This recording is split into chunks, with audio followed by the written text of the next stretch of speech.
नमस्कार, मी पूजा. परिपूर्ण स्वादमध्ये आपलं मनापासून स्वागत. आज आपण करणार आहोत अप्रतिम चवीचा झटपट होणारा मटार पुलाव. सध्या बाजारात मुबलक प्रमाणामध्ये ताजे मटार आलेले आहेत.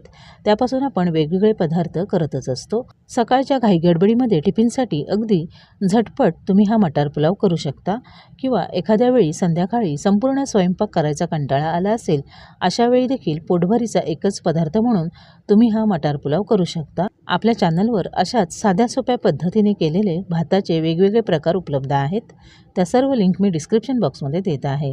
त्या सर्व रेसिपीज तुम्ही पाहू शकता. चला तर मग आजच्या रेसिपीला सुरुवात करूया.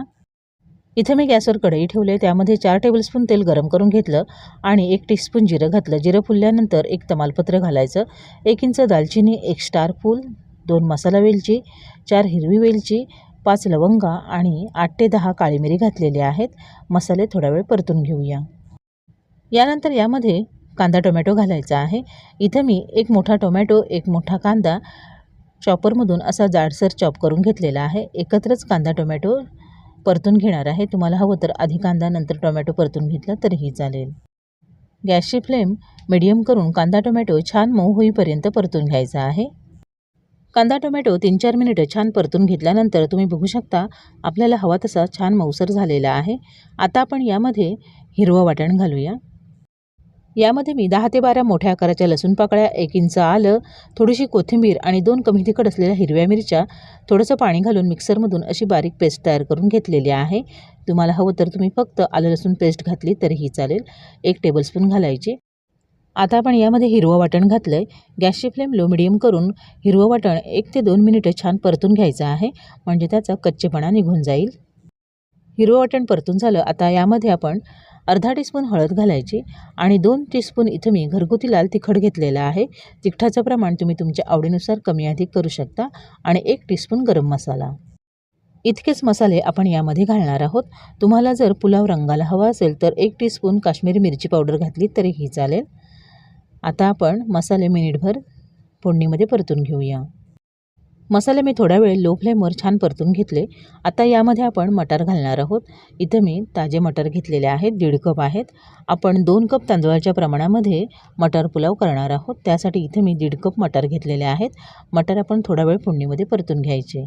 मटार ताजे आहेत, आधी ते शिजवून घ्यायची गरज नाही आहे. खूप जून असतील तर मग थोडंसं पाणी घालून आधी मटार शिजवून घ्या. यानंतर आपण यामध्ये तांदूळ काढून घेऊया. पुलाव करण्यासाठी इथं मी रोजच्या वापरातला कोलम तांदूळ घेतलेला आहे. तुम्ही तुमच्या आवडीनुसार बासमती किंवा घरात जो तुम्ही तांदूळ रोज खात असाल त्याचा देखील पुलाव करू शकता. इथे मी 2 कप कोलम तांदूळ घेतलेले आहेत. तांदूळ मी आधी स्वच्छ निवडून घेतले, 2-3 वेळा पाण्याने स्वच्छ धुवून घेतले आणि त्यानंतर 10 मिनिटं पाण्यात भिजत घातले. 10 मिनिटांनंतर त्यातलं सगळं पाणी मी निथळून काढलेलं आहे आणि बाकी सगळी तयारी होईपर्यंत मी तांदूळ तसेच ठेवलेले होते. तुम्ही जर घेतलेले तांदूळ नवीन असतील, तुम्ही करत असलेला भात मऊ होत असेल तर मग पुलावसाठी तांदूळ 10 मिनिटं भिजत घालण्याची गरज नाही आहे. फक्त धुवून तुम्ही तो पुलावसाठी वापरू शकता. मटार आणि स्वच्छ धुवून घेतलेले तांदूळ मिनिटभर परतून घेतलेले आहेत. आता आपण यानंतर यामध्ये पाणी घालायचं आहे. पाणी घालताना कडकडीत गरम पाणीच घालायचं आहे, म्हणजे आपला पुलाव लवकर तयार होतो आणि तांदूळ देखील व्यवस्थित शिजला जातो. इथं मी 2 कप तांदूळ घेतले होते, त्यासाठी बरोबर 4 कप पाणी घेतलेलं आहे. हे प्रमाण अगदी बरोबर होतं. जर तुम्ही भात कुकरमध्ये करणार असाल तर मग थोडंसं कमी पाणी घालायचं आणि मीडियम फ्लेमवर 3 शिट्ट्या करून घ्यायच्या. मग झटपट मटार पुलाव किंवा मटार भात तयार. पाणी घातल्यानंतर सगळी साहित्य व्यवस्थित मिक्स करून घ्यायची आणि अजूनपर्यंत आपण यामध्ये मीठ घातलं नव्हतं. चवीनुसार मीठ घालायचं. पुन्हा एक वेळ मिक्स करून घ्यायचं. गॅसची फ्लेम हाय करून आता आपण याला उकळी येण्याची वाट पाहूया. आपण यात उकळतं पाणी घातल्यामुळे लगेचच याला उकळी आलेली आहे, बघू शकता. एक वेळ तळापासून ढवळून घ्यायचं आहे.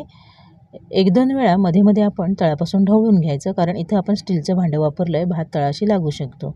आता आपण हाय फ्लेमवर भात शिजवून घेणार आहोत, यातलं सगळं पाणी आटेपर्यंत. साधारण 6-7 मिनिटांमध्ये ज्यातलं सगळं पाणी आटलेलं आहे. पुन्हा एक वेळ आपण तळापासून ढवळून घेऊया. बघा, भात अगदी छान मोकळा सुटसुटीत असा झालेला आहे. व्यवस्थित ढवळून घ्यायचं. आता इथं आपण तांदूळ शिजलाय का बघायचा, मटार शिजलेत का बघायचे. तांदूळ किंवा मटार शिजले नसतील तर गरजेनुसार थोडंसं गरम पाणी घालून पुन्हा भात शिजवून घ्यायचा आहे, पण पाणी गरमच घालायचं. आता इथं मी घेतलेला तांदूळ पण शिजला आहे, मटार पण शिजले गेलेले आहेत.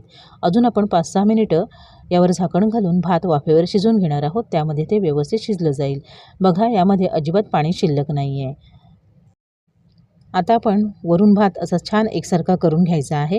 हलक्या हाताने करायचा, चमच्याने दाबायचा नाही आहे.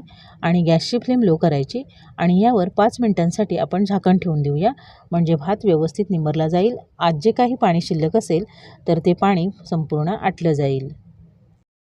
बरोबर 5 मिनिटांनी झाकण काढूया आणि तुम्ही पाहू शकता भाताला मस्त अशी वाफ बसलेली आहे. बघा, तांदूळ पण व्यवस्थित शिजला आहे आणि दाणा पण मोकळा झालेला आहे. आता हा भात पूर्ण गरम आहे, म्हणून तो तुम्हाला अगदी मोकळा सळसळीत दिसणार नाही. आपण आता काय करायचं, गॅस बंद करायचा आणि बंद गॅसवर यावर पुन्हा 10 मिनिटांसाठी असंच झाकण ठेवून द्यायचं. भात थोडा गार झाला म्हणजे प्रत्येक दाणा मोकळा होईल. तुम्हाला जर घाईच असेल तर मग आत्ता लगेच भात सर्व्ह केला तरीही चालेल.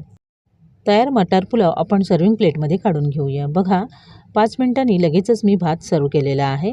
तरी देखील बघा, आधीपेक्षा अगदी छान मोकळा झाला आहे. अजून थोडा गार झाला म्हणजे तो आपल्याला हवा तसा मोकळा सुटसुटीत होईल. अशाच पद्धतीने हा मटार पुलाव तुम्ही घरी नक्की करून बघा. रेसिपी आवडली तर तुमच्या प्रतिक्रिया कमेंट बॉक्समध्ये अवश्य कळवा. माझ्या अशाच नवनवीन रेसिपीजसाठी परिपूर्ण स्वादला सबस्क्राईब करा. व्हिडिओ आवडला तर नक्की लाईक करा आणि तुमच्या मित्रमैत्रिणींसोबत शेअर करा. पुन्हा भेटूया अशाच एका नवीन रेसिपीसोबत. पूर्ण व्हिडिओ पाहिल्याबद्दल धन्यवाद.